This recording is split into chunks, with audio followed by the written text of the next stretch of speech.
Togo, la prestidigitation comme mode de gouvernance. En politique, le devoir de faire devrait l'emporter sur le pouvoir de dire. Stéphane Terry, malgré son règne au long cours, le régime Gnassingbé s'est illustré par son impéritie. Il n'a pas réussi à offrir aux populations des services sociaux de base, construire des écoles et des centres de santé, dompter l'électricité, assainir l'eau. Rien sauf à prolonger la jouissance du pouvoir. Malheureusement, c'est après les 38 années de son père et ses 18 années à la tête du Togo, marquées par le pillage systématique des richesses nationales, que Faure Gnassingbé se rend compte des drames que vivent les populations au quotidien. Au cours d'une récente tournée à l'intérieur du pays, Faure Gnassingbé s'est engagé à œuvrer pour que les Togolais, dans toutes les localités, aient accès à l'eau, à l'électricité, aux soins de santé. Pourtant en 2015, le chef de l'État avait proclamé qu'il dédiait son 3e mandat usurpé au social, consacré prioritairement aux besoins vitaux des populations.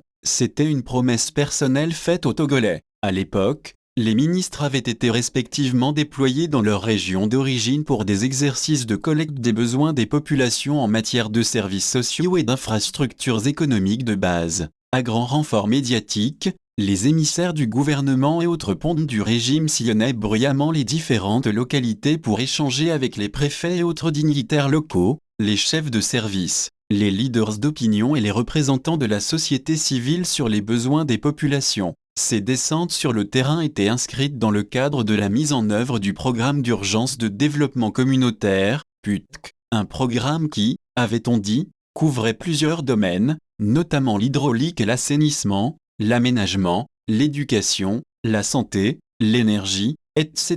est destiné à accélérer significativement l'accès à des infrastructures, équipements et services sociaux et économiques à la base. L'embellie promise n'a jamais eu lieu, mais bien avant, d'autres projets ou programmes avaient été pompeusement lancés pour sortir les Togolais de la pauvreté, à l'instar du document complet de stratégie de réduction de la pauvreté, DRSP, de la stratégie de croissance accélérée pour la promotion de l'emploi, SCAP, ou encore du Fonds national de la finance inclusive, FNFI, qui se sont révélés de véritables supercheries. La pauvreté et la paupérisation ont continué de se propager comme un feu de savane. En 2018, comme dans un tour de prestidigitation, le régime de Faure Gnassingbé avait sorti de son chapeau le fameux Programme national de développement, PND, présenté comme le miracle du siècle qui devrait sauver les Togolais. Ce fut plutôt la poudre de perlimpinpin. Le plan a été bouclé l'année dernière et marqué par un silence bruissant et les réalisations au bénéfice des Togolais sont rachitiques.